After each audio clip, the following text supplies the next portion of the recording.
Merci Alain. Et à propos de l'antiterrorisme et de Guantanamo, voici l'histoire qui étonne l'Amérique, celle d'un militaire affecté à la surveillance des détenus. Il a été converti à l'islam par les prisonniers qu'il avait pour mission de garder. On retrouve Alain Chalron et Aaron Diamond. Mustapha Abdallah fait sa prière 5 fois par jour dans cette petite mosquée. 5 fois au moins. Il lui arrive aussi de prier seul avec son imam. C'est qu'on le chouchoute Mustapha dans cette petite communauté musulmane de Phoenix en Arizona. Son histoire en effet n'est pas banale.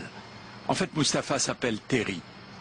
Il était militaire il y a encore peu, affecté à Guantanamo.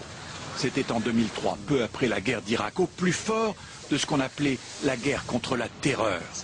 L'époque des chaînes, des prisonniers en orange et de la torture. Les positions de stress, la musique à fond, les lumières stroboscopiques aveuglantes, l'eau glacée, des cellules avec des températures de 5-6 degrés et pire encore, c'était la règle pour les interrogatoires. Par compassion et aussi par curiosité pour une autre culture, Terry apprend des rudiments d'arabe et parle avec des détenus, des discussions qui l'interpellent.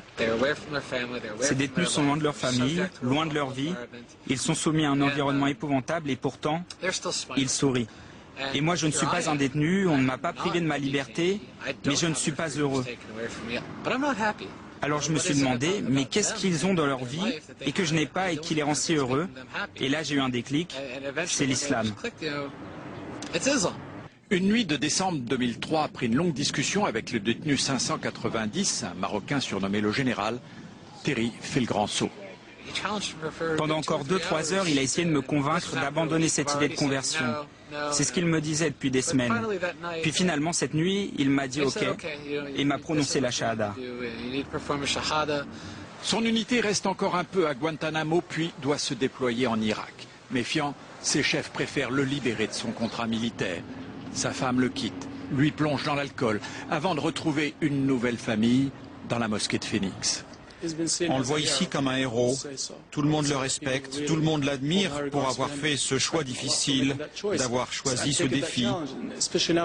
Car pour le public américain, il est un traître, un ennemi. Mais lui tient bon et il se fiche du « qu'en dira-t-on ». Le djihad, la violence, l'intolérance de certains musulmans, Terry Mustapha les balaie d'une pirouette. Nous sommes un pays très peu éduqué. Nous ne savons que très peu de choses sur l'Orient et sur l'islam.